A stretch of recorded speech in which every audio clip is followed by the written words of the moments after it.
30th Conservative Political Action Conference. Before I begin, I want to take a moment to thank Matt Schlapp and his team at the American Conservative Union for putting together this CPAC.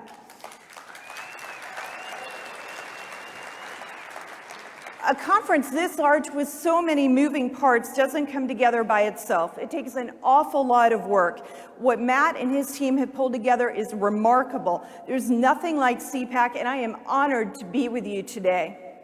And I also want to thank the hotel and conference center staff here at the Rosen Shingle Creek for working and for providing us with this wonderful venue. Be sure to thank those employees as you see them out and about this weekend.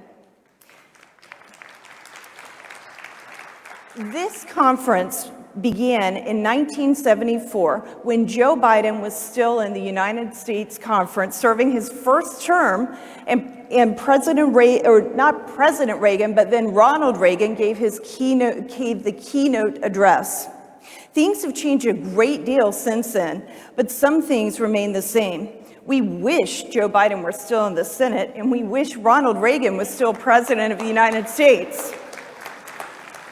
We are blessed to have had Ronald Reagan as president, and we were blessed to have Donald Trump as president. This year, without Trump in the White House, has shown us how important leadership in the United States is to the world. And I'm going to talk more about that in a moment. It was 2 years ago when our lives were turned upside down, not by the introduction of a new virus, but by the governments that clamped down on our liberties in the name of inhibiting the spread of a virus. Remember those 15 days to flatten the curve? I don't know about you, but this has been the longest 15 days of my life. We have seen appalling abuses of the government over the past 700 days as churches have been forced to shutter their doors. Children were kicked out of schools and only allowed to go back in when parents protested, and many children are still subject to healthy quarantines, missing weeks of school at a time. Businesses were forcibly closed, many for good, and our travel was restricted. In a shocking display of government hubris, we even heard about elected officials who deemed some people essential workers and essential individuals. And then they said those essential people had permission to work. Governors who had no business creating such classifications of individuals began granting certain rights to classes of individuals while shutting off the livelihood of so many others. One brazen governor, Governor Whitmer in Michigan, even dared to tell people what they could buy in a store. How dare she? How dare any of them? This is exactly opposite of what our government was designed to do. What we've seen in the past 2 years would have shocked our founding fathers. Think of that first generation of American patriots: Washington, Jefferson, Monroe, Madison, Franklin, Adams, and the others. They were the first to put into place a government based on the revolutionary concept that all men are created equal, endowed by their Creator with certain unalienable rights, and among those are life, liberty, and the pursuit of happiness. And that to secure those rights, governments are instituted among men, deriving their just powers from the consent of the governed. Rights flowed from our Creator, God, to the individual. And then we loaned some of those powers to the government, a government tasked with securing those rights. It says so right there in our founding document. More than a decade later, after having fought for and won independence from the greatest military power the world had ever seen, these founding fathers were still struggling with forming a government based on these principles that actually worked.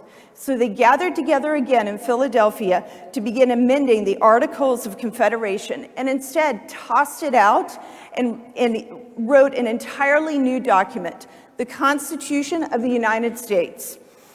And when they were done, Benjamin Franklin was asked what kind of government the assembled delegates had given. And he famously said, a challenge, not just an answer to a question, but a challenge.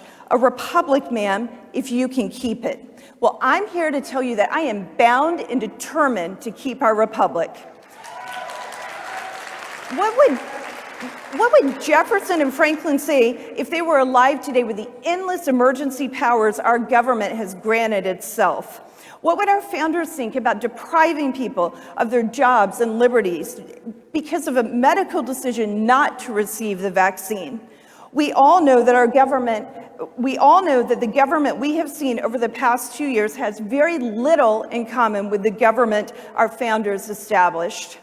Right now, Canada is showing us what happens when a government feels free to clamp down on liberties, shutting down all free speech and dissent. The Canadian government of Justin Trudeau froze the bank accounts of the people who had the courage to show their support of the Canadian Freedom Convoy. And they showed their courage by writing small checks, as in $50.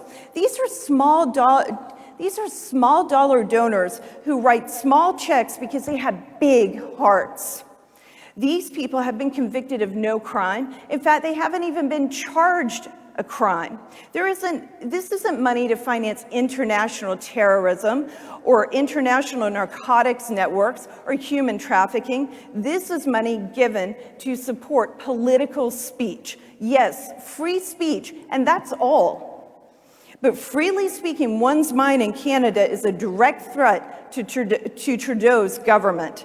And what's terrifying to me is this is not some third world country with no appreciation for the rule of law. It's Canada, a country that has its roots traced to the same country ours does.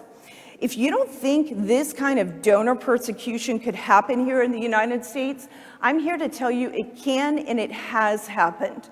Remember, the IRS targeted Tea Party patriots and our donors. And in the last couple of weeks, hackers leaked information about the donors to the Canadian convoy. And our government has said nothing to condemn it. And what's even worse is that the mainstream media have joined in to distribute the illegally hacked information. The Washington Post even printed a heat map of the donors from the leaked information. All of this has led to some of our fellow citizens losing their livelihoods due to leftist bullies and weak-willed employers. We have fought for and actually won the right to make anonymous donations. The Supreme Court has agreed that the Constitution recognizes anonymous speech as a protected part of the First Amendment. And we even won the battle with the IRS. But the far left never gives up. Have you noticed that Chuck Schumer, Joe Biden, and Nancy Pelosi are still pushing to make donor disclosures mandatory? Why? Why is this such an obsession for them? As the Washington Post helpfully reminds us, with that invasive heat map, the left isn't interested simply in gathering information. The left is interested in harassment and punishing people for their political beliefs and ultimately canceling them. The left's relentless attacks to cancel Joe Rogan and doctors like Peter McCullough, Robert Malone, Harvey Risch, Pierre Corey, Richard Urso, the great network of doctors at My Free Doctors, and others is straight out of the progressives' playbook. They will not give up until they have fully canceled their political opposition, and that's why they want our donor information. But we can't let their tactics stop us. We must keep our republic. Today, I want you to commit to taking action, because it's time to end the lockdowns and to stop the medical mandates.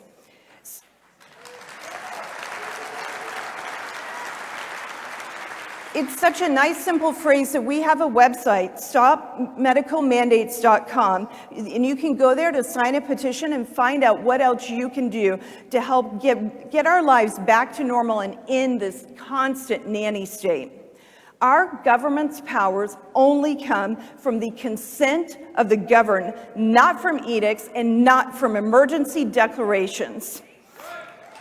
If you believe our children have the right to go to school in person and the right to breathe freely without a mask, then it's time to stand up.